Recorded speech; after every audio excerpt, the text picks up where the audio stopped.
Amados irmãos, a paz do Senhor, que é o pastor Hélio Ornelas, pastor da Igreja Metodista Pentecostal, no Morro da Carolina, no Jacatirão, em Duque de Caxias, na congregação Jardim Santa Marta, Belfor Roxo, e na congregação em Nova Campinas, Duque de Caxias. Estou aqui para ministrar mais uma aula da Escola Bíblica Dominical, nesse trimestre, cujo título do trimestre é Dons Espirituais e Ministeriais servindo a Deus e aos homens com poder extraordinário, e hoje a lição número 4, Dons de Poder. Sempre lembrando aos irmãos duas coisas, A nossa lição é sempre ministrada em 2 vídeos. Vamos estudar agora, fazer o primeiro vídeo, estudar uma parte da lição, e depois teremos o segundo vídeo. E a segunda coisa é que o objetivo de colocar esse vídeo no YouTube e mandar para os irmãos é para aqueles que, por motivo de doença, por motivo de trabalho, por motivo de ter um problema de deslocamento, agora algumas restrições com a pandemia da Covid-19, não pode estar na casa do Senhor. Mas podendo estar, temos a Escola Bíblica Dominical presencial, tanto na sede como nas congregações. Portanto, então vamos aqui ao início da lição. Dom de poder, textual. A minha palavra e a minha pregação não consistiram em palavras persuasivas de sabedoria humana, mas em demonstração do Espírito e de poder, para que a vossa fé não se apoiasse em sabedoria dos homens, mas no poder de Deus. 1 Coríntios, capítulo 2, verso 4 e 5. E a verdade prática nos diz: os dons de poder são capacitações especiais em situações que demandam a ação sobrenatural do Espírito Santo na vida do crente. A leitura bíblica em classe se encontra em primeira carta do apóstolo São Paulo aos Coríntios, capítulo 12, o versículo 4 e depois o versículo 9 ao 11. Ora, há diversidade de dons, mas o Espírito é o mesmo. E a outro, pelo mesmo Espírito, a fé. E a outro, pelo mesmo Espírito, os dons de curar. E a outro, a operação de maravilhas. E a outro, a profecia. E a outro, o tom de discernir os espíritos. E a outro, a variedade de línguas. E a outro, a interpretação das línguas. Mas um só e o mesmo Espírito opera todas essas coisas, repartindo particularmente a cada um como quer. O objetivo geral da nossa lição de hoje é examinar os dons de poder. Os objetivos específicos são definir o que significa o dom da fé, evidenciar biblicamente os dons de curar e discorrer a respeito do dom de maravilhas.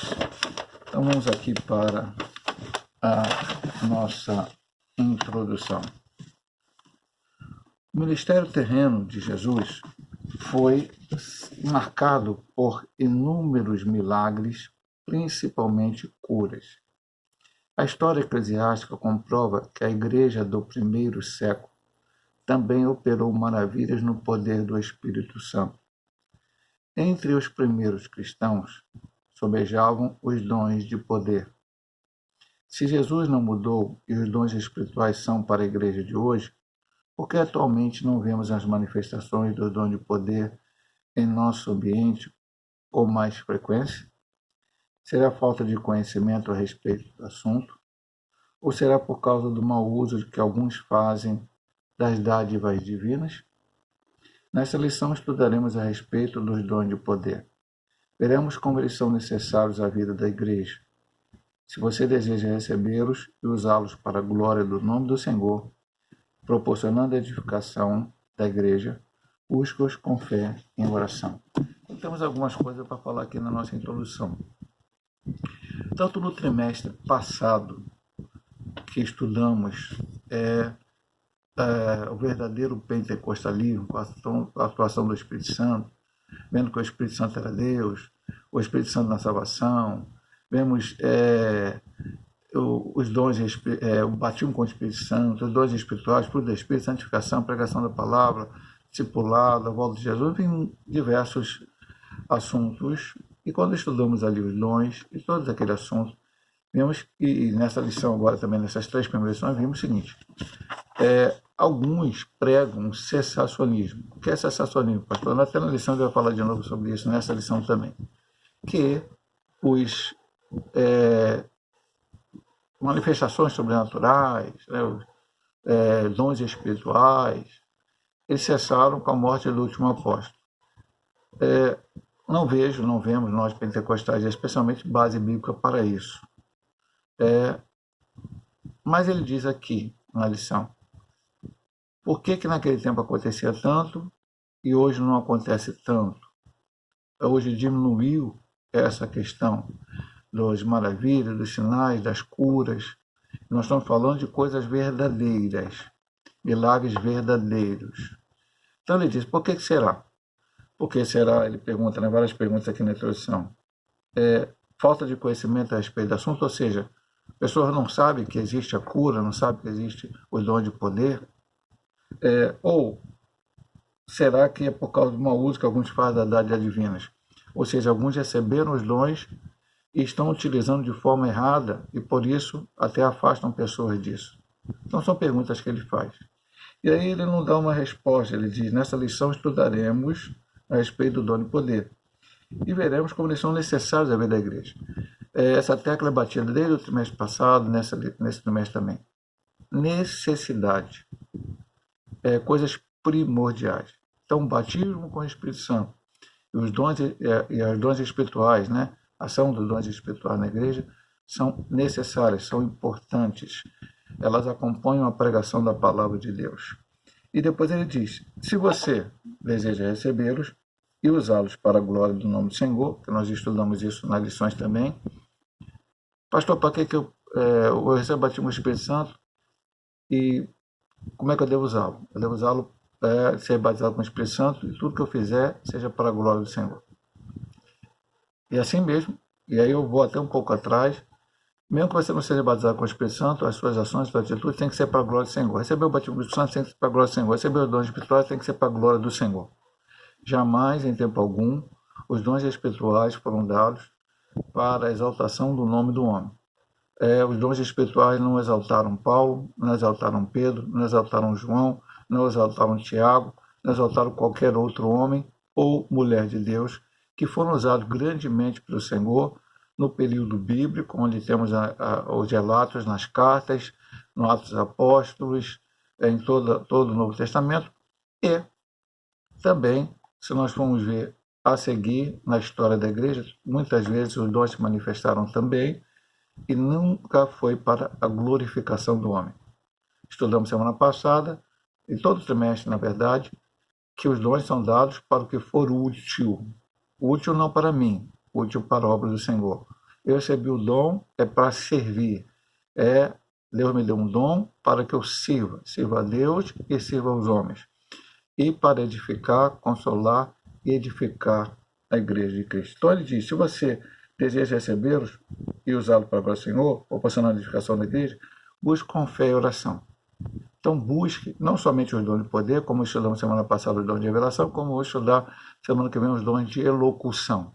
Busque, ore, para que você possa receber e ser usado por Deus para a glória do seu nome.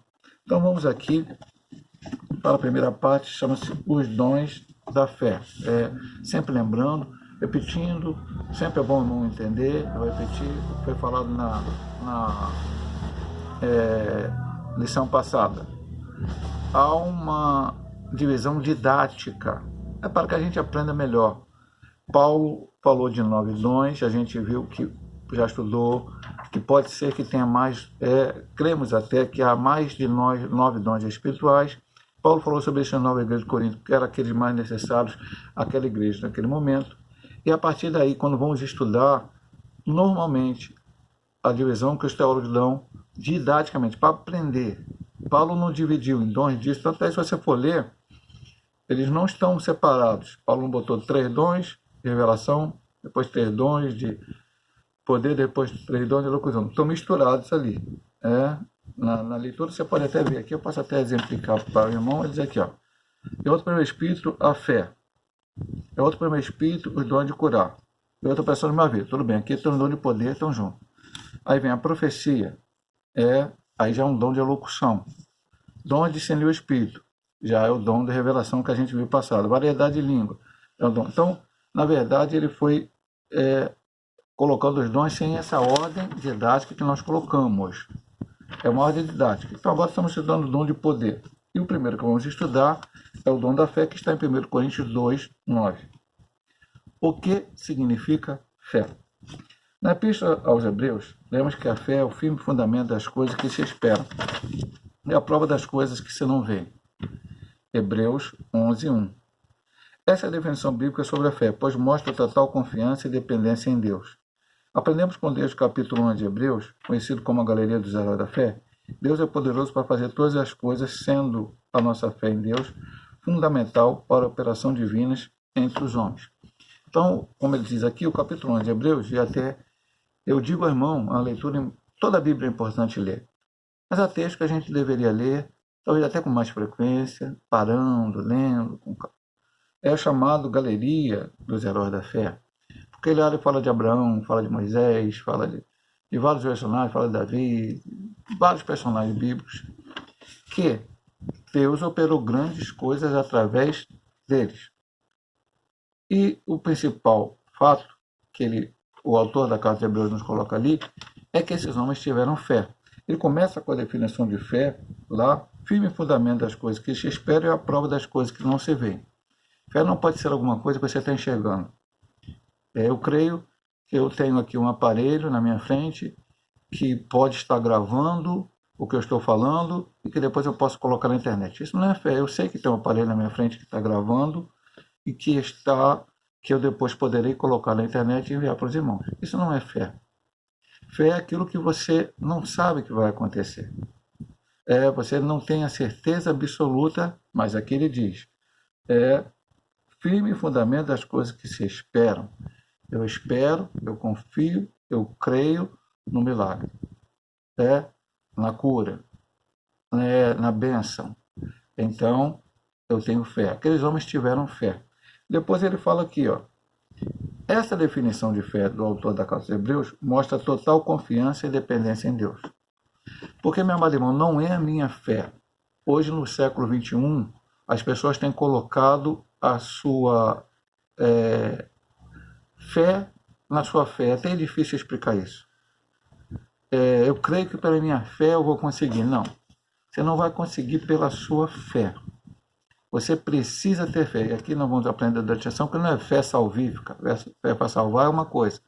Fé para operar milagre, sinal, maravilha, prodígio, cura, é outra situação.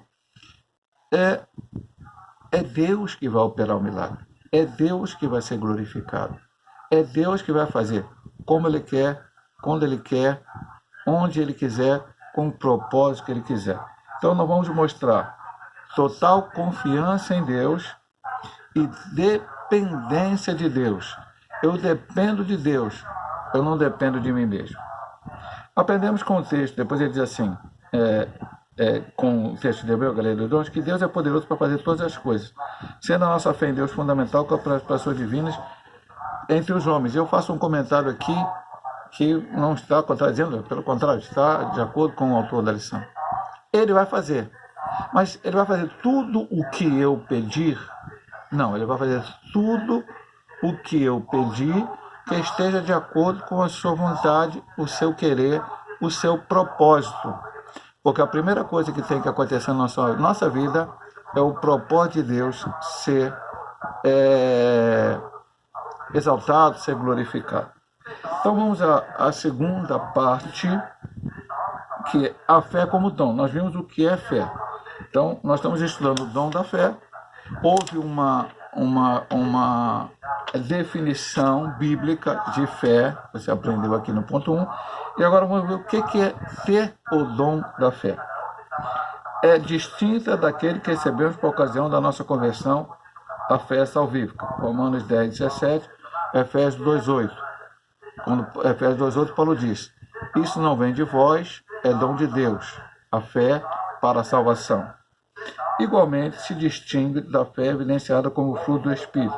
Gálatas 5, 22, nós estudamos nos dons, no fruto do Espírito, no trimestre passado, que fé ali é mais um sentido de fidelidade. Então ela te distingue também. Esse dom não é o fruto do Espírito, não é a fé salvífica. O dom da fé é a capacidade que o Espírito concede ao crente para realizar coisas que transcendem a esfera natural da vida, objetivando sempre a edificação da igreja. De acordo com o teólogo Stanley Orton, esse dom é uma fé milagrosa para uma situação ou oportunidade especial. Então, vamos para essa definição do dom. Capacidade que o Espírito concede ao crente é realizar coisas que transcendem a esfera natural da vida. Não é usar, como vemos o dom de sabedoria, aquela coisa, não é sabedoria humana, lá na lição passada. Não é entendimento, conhecimento humano. E aqui também não é algo que o homem possa fazer com as suas condições. Nós vamos ver os exemplos lá e vai ficar melhor marcado para o irmão no ponto 3, entender os exemplos bíblicos disso. Então é algo que transcende ao natural, é algo sobrenatural. Deus te dá esta fé para em situações, como ele diz aqui, fé milagrosa para uma situação, oportunidade especial. E aí nós temos que pensar um pouco aqui. É toda hora, pastor? O dom da fé vai se manifestar a todo momento? De 5 em 5 minutos? De 2 em 2 minutos? Não, meu amado irmão. São situações especiais. Eu vou exemplificar isso melhor quando nós demos o exemplo aqui do bíblico do ponto 3. Você vai viver a sua vida cristã e vai buscar a Deus. A primeira coisa que o homem tem que fazer é aceitar Jesus como Salvador. Aceitou Jesus, começou a sua carreira cristã. Agora ele ora e pede o batismo no Espírito Santo, recebe o revestimento de poder para ajudar a proclamar o Evangelho, como diz Atos 1:8. Depois ele busca os dons espirituais. Os dons espirituais, como estudamos, temos estudado, para o que for útil, para a edificação da igreja, consolação, exortação. Deus vai te usar para isto. Sempre como servo, servindo aos outros. E aí você vai usar, aí você recebe, por exemplo, o dom da fé. Recebeu o dom da fé, pastor? Não recebeu o dom da palavra da sabedoria, não recebeu o dom da palavra da ciência, não recebeu o discernimento de espírito, nem a profecia, mas recebeu o dom da fé.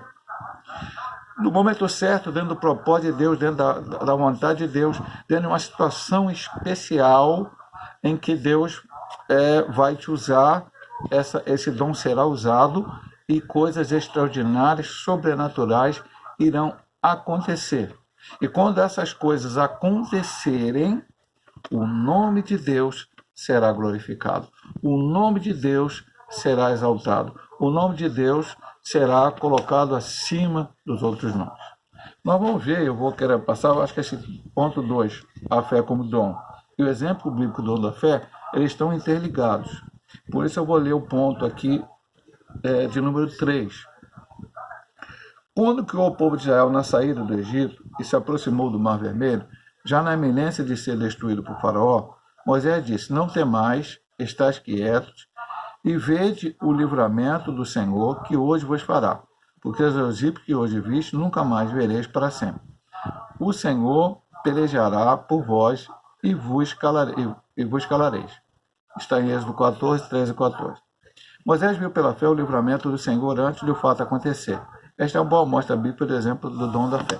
Como na lição passada, ele exemplificou, ele disse, no Antigo Testamento não havia a manifestação dos dons espirituais, pelo menos como vemos a partir do dia de Pentecostes. Mas há vários exemplos. Semestre passado, palavra de sabedoria, palavra da ciência, ele citou Eliseu, ele citou Salomão, ele citou outros personagens bíblicos ao qual tiveram esta palavra, tiveram esse discernimento, tiveram todas essas coisas que foram no passado. Agora ele fala Moisés como exemplo do dom da fé. Voltando ao momento passado, nós temos alguns comentários, mas vamos comentar primeiro um pouco aqui sobre o que aconteceu com Moisés. Como os irmãos sabem, não vamos ficar contando a história toda, mas vamos falar algumas coisas. Moisés foi chamado, praticamente, eu posso dizer assim, desde o seu nascimento, desde o ventre da sua mãe. Alguns homens têm essa especificidade quase bíblica, como Jeremias, praticamente a palavra pode dizer, e outros homens mais. Nascimentos milagrosos, situações diferentes. como João Batista, né? Muitas coisas aconteceram na Bíblia Sagrada. O que aconteceu com Moisés? Faraó estava com ódio dos judeus e mandou que as parteiras do Egito matassem as crianças, homens que nascessem entre o ódio dos egípcios, não, ódio dos hebreus, matasse as parteiras do Egito, matasse as crianças dos hebreus. As parteiras que temeram a Deus não fizeram isso. Depois ele mandou que as próprias mães matassem, o próprio povo matasse, só deixasse nascer as mulheres, senão eles mesmos iam lá e matariam. Joquebede era casado com Arão, era da tribo de Levi, e Deus então concedeu que ela tivesse um filho homem. Colocaram o nome de Moisés e ela ocultou ele por 3 meses. Mas quando não podia ocultar mais, porque os egípcios não sabiam que tinha um filho homem ali, ela fez um plano então. Então botou lá uma cestinha, betumou, colocou a criança dentro e mandou Miriam, sua irmã, olhar lá. Foi colocada no rio Nilo. Dentro de um propósito de Deus, dentro de algo que só Deus pode entender, a filha de Faraó estava ali tomando banho naquele momento. O cestinho ficou preso nos juncos. Ela viu a criança chorar, olhou a criança e disse: certamente é filho dos hebreus. Aí a irmã apareceu e ela falou assim: pega uma mulher hebreia e bota para aumentar essa criança e depois traz que eu vou cuidar dele como filho. E aí a mãe, Joquebede, criou Moisés até ele deixar de mamar e foi levado. Qual o propósito disso, pastor? Moisés precisava entender tudo da cultura, tudo do Egito, porque depois Deus ia usá-lo na frente. Era necessário isso.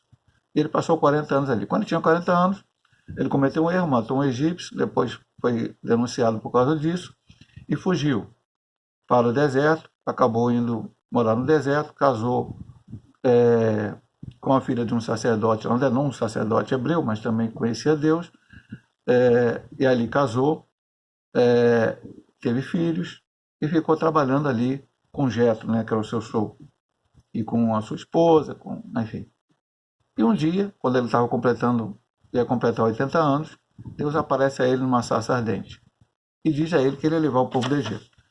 Então, desde ali, a fé precisou se manifestar. A fé não começou a se manifestar quando, apenas lá no momento que ele falou lá na frente. Então, ele teve muita experiência com Deus. E aí eu digo a você, meu amado irmão, busca Deus, busca esse dom de fé. Deus pode te dar. Talvez você possa até não entender naquele momento, mas vai chegar um momento em que Deus vai precisar usar você de uma forma mais tremenda. O propósito de Deus, Moisés jogou a cobra no chão, a mar no chão virou cobra, ele teve que pegar a cobra, puxa, uma coisa tremenda. Mas o propósito de Deus não era aquilo com ele. Moisés botou a mão para dentro do peito, ele ficou leproso, depois tirou a mão, estava leproso, depois botou a mão de novo, ficou curado. Moisés fez as pragas todas, mas através de Deus, né, falou com o faraó, as pragas vieram. Mas isso não era o propósito de Deus. Deus não queria apenas manifestar poder na frente daquele povo. Deus queria tirar o povo dele. E aí o povo sai e o povo caminha. Deus não deixa o povo ir para um lado e eles acabam ficando encurralados. Né? Deus permitiu que eles ficassem naquela situação diante do Mar Vermelho. O faraó vem atrás e antes que o faraó chegue, Moisés fala essa palavra: Deus vai dar livramento. Os egípcios que você está vendo hoje nunca mais vocês vão ver. Mas ele está falando a 2 milhões de pessoas. Maria, 600 homens, cerca de 2 milhões de pessoas, 600 mil homens, o resto eram mulheres e crianças, sem armas, sem nada, diante do maior exército daqueles dias. Então não são as circunstâncias que vão fazer a tua fé crescer. Se eu tiver o dinheiro no bolso, a minha fé cresce. Se eu tiver bem de saúde, a minha fé cresce. Se eu tiver em situação tranquila com as pessoas, não. A sua fé precisa ser exercida exatamente neste momento em que não há solução humana. Por isso ele disse aqui no ponto anterior que é sobrenatural, é acima do natural, é fora do... E aí Moisés, depois dessa palavra que ele deu, ele falou: o Senhor falou, porque cremos a mim. Ele tocou nas águas, né? Ele apontou, melhor dizendo, a vara que ele tinha na mão para as águas se abriram, o povo passou em pé enxuto, Deus fez com que Faraó e seus inimigos morressem, e eles chegaram ao outro lado para começar a sua caminhada até a terra prometida. Aí, a colocação que eu ia fazer com o ponto anterior, para nós terminarmos esse terceiro ponto aqui. Ocasiões especiais. Eu vou ler de novo para você. definição do teólogo Stanley Orton para o dom da fé. Então, a fé milagrosa para uma situação ou oportunidade especial. Moisés voltou e abriu o Mar Vermelho de novo. Ah, gostei desse negócio. Passamos para lá, agora vamos voltar para lá de novo. Às vezes morreu, vamos voltar. Aí chega o doutor, vamos voltar de novo, vamos ficar rodando o Mar Vermelho? Não, foi apenas uma vez. Porque o propósito de Deus era aquela vez, aquele momento. Então o dom da fé é para ser exercido dentro da vontade de Deus, com um propósito específico de Deus, para a glorificação do nome de Deus. Quero lembrar aos irmãos que lá na frente, quando Josué chega para entrar na terra prometida, todos os habitantes da terra temiam aquele povo. Porque era um povo, porque aquele povo era, falavam que ele era guerreiro. Não, porque eles sabiam que Deus daquele povo tinha feito aos egípcios lá no Mar Vermelho. Como aquela notícia chegou, não sabemos, mas a notícia chegou. E aquele povo temia. E assim por diante, meu amado irmão. Quando eu estava até lendo essa semana na Bíblia, quando ainda antes de Samuel começar a ser o juiz, Eli, que levaram a arca do Senhor para o campo de batalha, que Israel ia dar batalha com os filisteus, mas Israel estava em pecado. Então, quando a arca chegou, os filisteus ficaram com medo, porque a terra tremeu. E aí eles falaram, caramba, o que vai acontecer com a gente? Os deuses que mataram o povo lá no Egito, que matou o faraó, ele vai agora está aí. Aí fala, ser forte, filisteus e tal, lutar. E aí os filisteus acabaram ganhando a guerra, levaram até a arca, depois aconteceram algumas coisas que vamos ler lá, vamos entender. Então, aquilo perdurou por muito tempo. O nome de Deus foi glorificado. Foi o nome de Moisés que foi glorificado? Não. Foi o nome de Josué depois lá na frente, quando abriu o Jordão? Não. O nome de Deus. E para quê? Para livrar aquele povo e encaminhar ele para chegar na terra prometida. Então, estamos estudando aqui os dons de poder. No primeiro ponto, estudamos o dom da fé. Vamos agora para um segundo vídeo, onde nesse primeiro vídeo estudamos a introdução e o ponto 1. Agora, no segundo vídeo, vamos estudar o ponto 2, o 3 e a conclusão.